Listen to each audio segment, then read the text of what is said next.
Alright, I want to do one big example of using the entirety of the translation pipeline. So we're going to go from a standard recursive solution to a tail recursive solution, then to a loop, and then we're going to convert that into an idiomatic loop. So by that I mean, of course, using a for loop, because here we're going to be recursing over strings. Okay, so what is the problem? The problem is we're going to be given a string s, and we're going to replace all occurrences of what I call a sensor string with some replacement character. Okay, so what that means is we are going to recurse over a string, and we're going to replace, and just as I sort of just said, we're going to take all occurrences of a string and replace them with a different character. So let's look at some tests. So here we have the string 1, 2, x, y, 3, 4.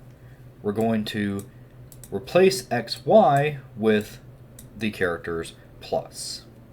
Okay? So let's just do that. So the easiest way to do this is just first say if s dot is empty, then we're going to return the empty string. Okay? Otherwise, we know it's not empty. So the easiest way to do this is we're going to say if s dot starts with the sensor string, so if the beginning of s is the sensor string, then we're going to return copies of the, so when I say copies, I mean we're going to return n characters in instances of the replace character. So if sensor string were length 2, we'd return 2 occurrences of the replace character. Now the way to do that is, so we could do that with recursion, but the simplest way is just to use the dot repeat method. So if you call dot repeat on a string, like let's say we do this, then that will return the string hello, hello, hello, hello, hello. So it'll just repeat the string n number of times. Now we can't just do that with replace, unfortunately, because replace is a character. So to convert that into a string, we can do string dot value of replace, and then do dot repeat on the length of the sensor string. But now we need to recurse on the correct problem. So what we need to do is we need to skip over the characters that we just replaced. So how do we do that? Well, let's say that our sensor string is, let's write another test that kind of shows this off. So if our string is xy34, then we're going to create a string that is plus plus, and then we're going to recurse on the string 3, 4. So we want to get the string from index 0 up to the length of the string. The length of the sensor string, sorry. Okay, so let's do that. So we're going to do sensor, and we're going to do s.substring from 0 up to the length of the sensor string. And now we need to give it the sensor string itself and the replacement character, okay? Because those stay the same. And just to keep things a little bit cleaner, we'll do a line break. And we are almost done. So the one thing left we have to do is the case where it doesn't begin with the sensor string. So if it doesn't begin with the sensor string, what do? Well, let's say in this case. So, of course, this string does not begin with the sensor string, so let's just recurse on the rest of the string. So we're going to take the first character and then just recurse on the rest of the string. So we've done that before. Let's do it here. So return s.char at 0, which we know exists because if it didn't, we wouldn't be in this else block. So return s.char at 0 plus, then we're going to recursively call on substring of 1. Okay, and then we're going to do sensor string and then replace. Okay, so let's see if our test pass. And, oh, we have a Stack Overflow. Interesting. Okay. So, let's see. Okay. So, yeah, okay. So this is actually a really great case. So, what happens if the sensor string is empty?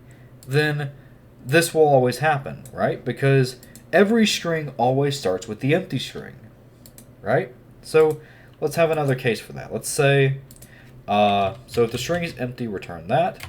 We'll have another case where the sensor string is empty, and if it is, we'll just return S, because there's nothing to censor. Otherwise, then we'll do everything else. Okay? So in here, we know the length of S is at least 1. Okay? If it were empty, it'd be here. If the sensor string were empty, we'd be here. So actually, we know two things. We know that the length of S is 1, and we know that sensor string, or rather the length thereof, is at least 1. Okay? Now let's run it. Didn't pass again. Interesting. Okay. Let's see. Which one is it failing on? Let's see. So, fortunately with Stack Overflows, it's kind of hard to tell which one is breaking it. Let's see. So, it's this line that's causing the problem. Okay. Okay. So, I was recursing on the wrong thing. So, we need to recurse on everything but those characters. So, we need to do that. There we go. Alright. So, actually, let's see if this works. So, I feel like this would still... No. Okay, interesting. So, I guess I was wrong. So, in the event that... does everything start with the empty string? I would think so. I'm actually surprised that this case doesn't cause a stack over... Oh, well, no, it does make sense. So what if I did something like... I didn't comprehensively cover my inputs, so let's say I do this. Will this cause a Stack Overflow? Yes, it does. Yes, I didn't comprehensively test my input. No, I didn't. There's a prime example of why you test your input. Test all possible cases. That is software development. Okay, so that's the first example. So I definitely need to bring this example down to here. I need to bring this example down to here. Very good. So all those pass, so we're good. Now let's move on to the tail recursive version. So again, with tail recursion, we're going to need a driver method, so let's just do that. So we're going to pass everything the same, so the sensor string, or rather the string, the sensor string, and the replacement string. Oh, one more thing. Notice that this method is very inefficient. Why is it inefficient? Because we're using substring. Try and think of a way to make this method more efficient. So still using standard recursion, but instead of recursing over the substring, we're going to recurse over an index. Okay? This is actually harder than it looks. So I'll leave it to you to figure out how to do that. Okay? So now, how are we going to start off the accumulator? Well, we don't quite know yet. I mean, we kind of do, but we'll leave it ambiguous for now. Okay? Now, like I've done in the other videos, we can actually just copy and paste our case analysis. Okay? So, if the string is empty, we're going to return our accumulator. Okay? If the sensor string is empty, then, again, we can just return our... we're not going to return the accumulator, we'll just return S. Okay? Because this case can really only happen once, and realistically, it'd probably be better to have this case above this case, but it doesn't quite matter. I mean, it doesn't matter. But, yeah, so we'll just keep this the same. This returns the accumulator because we build the result as a parameter and not from a series of unwanted recursive calls. Okay. Now, here we're going to do something different. So we know this must be a tail recursive call, so we're going to comment these out.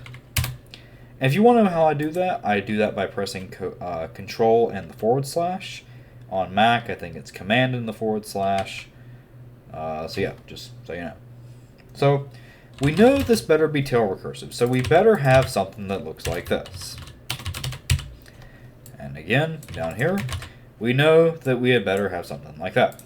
So how is the problem size, or rather, what is going to be changing in this recursive call? Well, let's think about the opposite. What is not changing? Certainly the sensor string isn't changing. Certainly the replacement character isn't changing. But maybe the accumulator and S are changing. And indeed, those will be the ones that change. So, how does this problem size decrease? Well, it actually decreases by the same factor. So, that decreases by that, and then this decreases by substring of 1, right? If the string starts with the sensor string, then we still want to recurse on the correct problem. And the same thing here. If the string doesn't start with the sensor string, then we just take off the first thing and recurse on the rest of the problem. So this one's pretty simple. So we're just going to take the accumulator and append onto the end of it s.char out of 0. Okay, so take the accumulator, whatever it is, and then just tack on the first character of the string. Okay. What about here, though? This one's more complicated. So, and in fact, let's make a new variable for that. Okay. So, and then we can just pass this to here. So, what is the new accumulator going to be? It's going to be ACC, of course, but what are we going to append onto the end of that? Well, we can just append this. Okay? Why? Because, again, all we're doing is we're just taking this, and then, so in the standard recursive version, all we're doing is repeating the replacement character so many times, and then appending that onto the front of the recursive call. Okay? But here, because we're using an accumulator, we're going to append it onto the end of it, because we're building the result as a parameter. Okay? So this is a case where the plus sign and the order in which we append matters, because string concatenation is not commutative. Okay? So m plus n, where m and n are strings, is not necessarily the same as n plus m. Okay? So hopefully you can see why that is. But for now, what do we want the starting value of the accumulator to be? Well, in our base case, we return the empty string, so that's probably a good sign. We'll do the empty string for the accumulator. Let's run our tests. And all tests pass. Very good. Now for the loop. So we're on part 3. Hopefully you haven't fallen asleep yet. So this is where we get to use the translation pipeline, my favorite thing. So what do? We identify the base cases. Okay, what are the base cases? Here's a base case. Here's a base case. Pretty nice. Okay, we identify what things are changing. What things are changing. S changes, ACC changes. S changes, ACC changes. Okay, sensor string and replace do not change. Hopefully you can see why. What are the atomic return values? ACC and S. Okay. Part 2, we write the header and we localize the accumulators. There's only one accumulator, so we'll just call it string ACC is equal to the default value of the accumulator. Great. Now, part 3, we write the while keyword. We write while not, and then we take all of our base cases, combine them with a logical OR. Okay. While not, while is not the case that S is empty or the sensor string is empty, do something. What are we going to do? We're going to do something like this. We're going to take our case analysis. We're going to remove this. We're going to remove this. And now we're going to update some things in here. So again, I think I've shown this with a different example, but we can always just copy local variables because they're just variables that we're going to use that might help us later. And in fact, we will use this because we use it in the new value of ACC. Okay? So as we're doing this, remember to not violate the rule of update and the rule of temporary. Okay? Does S depend on anything else? Well, it depends on the sensor string, yes. But we're not updating the sensor string, so we're fine. Okay? Does ACC depend on anything? Yes, it does. It depends on sensor string again. But of course, again, we're not using that. It also depends on replace, but we're not updating that. So we're good to go. Okay? So new ACC is just equal to, or sorry, ACC is equal to new ACC. And then S is equal to S dot substring, or rather, let's just copy what we have here because that's much easier. There we go. Now what about down here? So ACC and S both change. So here the accumulator does depend on S. So we can't update this before we update this. So let's do that first. So ACC equals S dot ACC equals ACC plus S dot char at 0. And then we update the substring. Okay? Very good. Well, let's do it correctly. Very good. Okay? Then at the very end, what do? Well, we return our atomic values. But we have a case analysis, so we just copy and paste the case analysis. Again, all robotic, no thinking. Okay? So if we get down here, we know that S must be empty or the sensor string must be empty. So we just get rid of the else if, turn it into an else, and then everything should pass with flying colors, and indeed it does. Okay? In the next video, I'll talk about turning this into an idiomatic while loop. Idiomatic for loop.